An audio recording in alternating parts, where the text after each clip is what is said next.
Ini Mas Ahmad ini yang meditasi minyak gitu.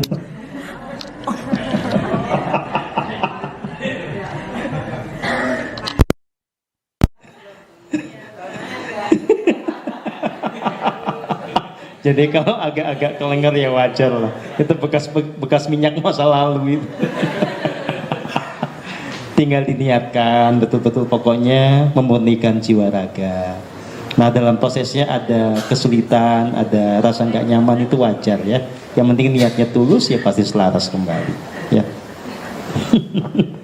Kalau sama saya ditanya apakah meditasinya butuh minyak, ya butuh. Nanti habis meditasi minyaknya dipakai goreng telur.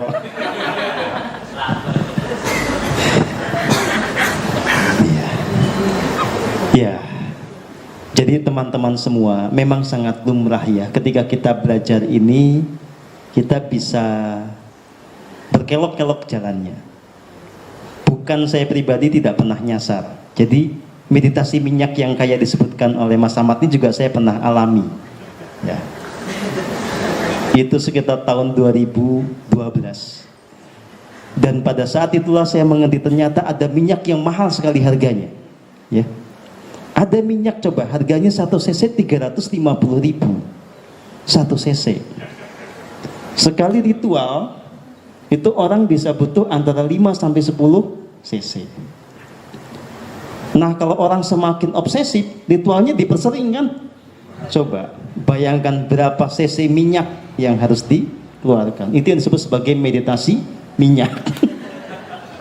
Tentu saja hasilnya bukan pencerahan, hasilnya kesambet ya.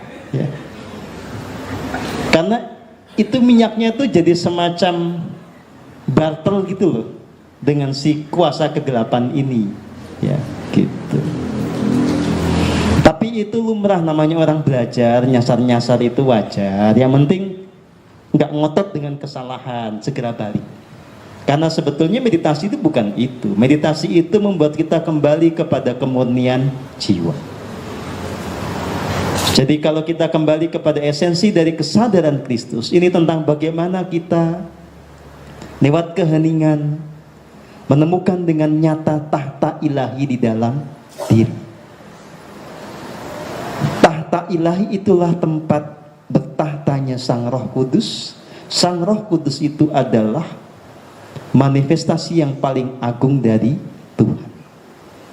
Ya. Kalau kita bertanya di mana Tuhan, tentu saja kita tidak bisa menyebutkannya dalam konteks ruang dan waktu. Karena Tuhan sejatinya adalah yang meliputi segala yang ada, meliputi ruang dan waktu itu. Karena Dia adalah yang tanpa batas. Tetapi bukan berarti kita tidak bisa menjangkau Dia.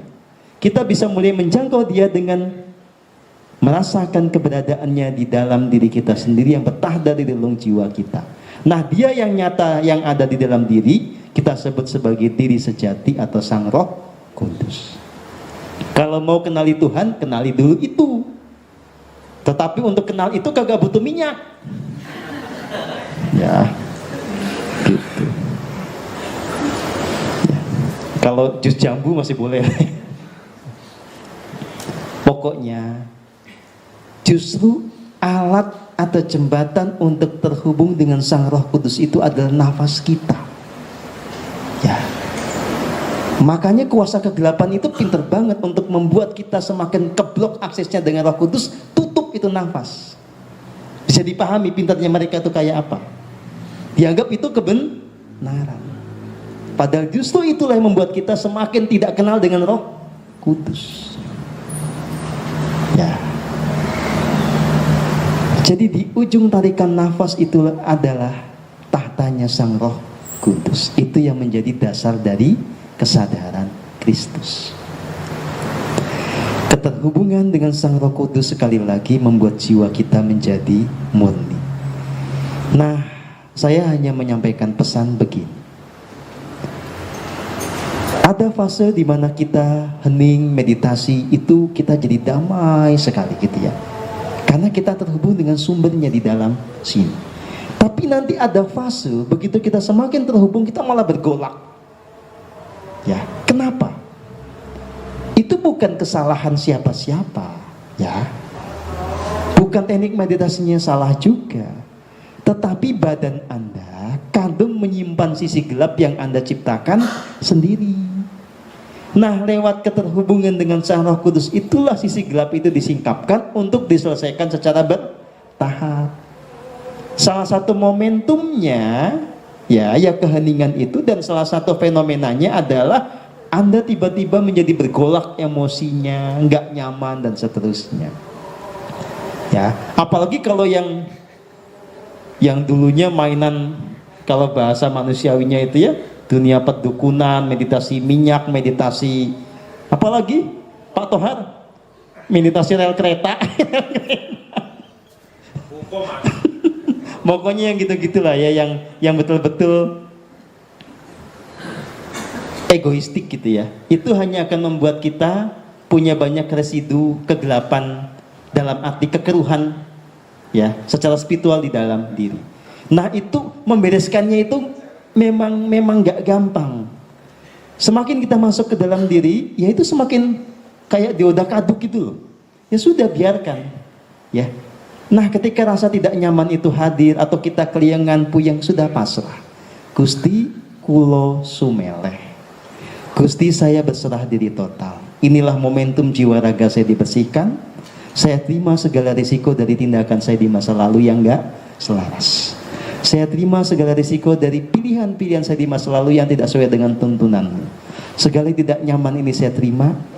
Apapun saya terima, biarlah jiwa raga saya kembali kepada kemurnian dengan kuasa dan kasih-Mu. Sudahlah, mau kayak Mas Agus Wahoe sudah terima.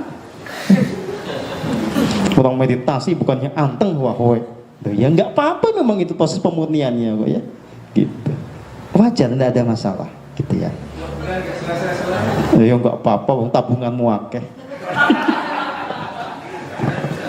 Ini juga sama itu penganut mazhab meditasi minyak zaman dulunya.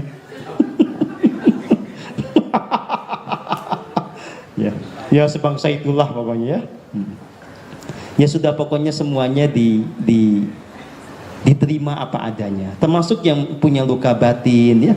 Ketika kita meditasi terhubung pada Roh Kudus, malah luka batinnya bisa bermunculan. Apalagi yang di layer-layer bawah sadar atau di tak sadar itu bisa muncul ke permukaan, nggak nyaman banget. Pokoknya kalau itu terjadi diterima ya. Nah, kalau itu nanti sudah terbereskan, ya kita nggak akan mengalami kayak begitu lagi. Kita akan konsisten di dalam kebahagiaan surgawi. Nah, jiwa yang murni terhubung pada Roh Kudus, menikmati kebahagiaan surgawi secara konsisten, itu yang disebut sebagai jiwa ilahi atau Kristus.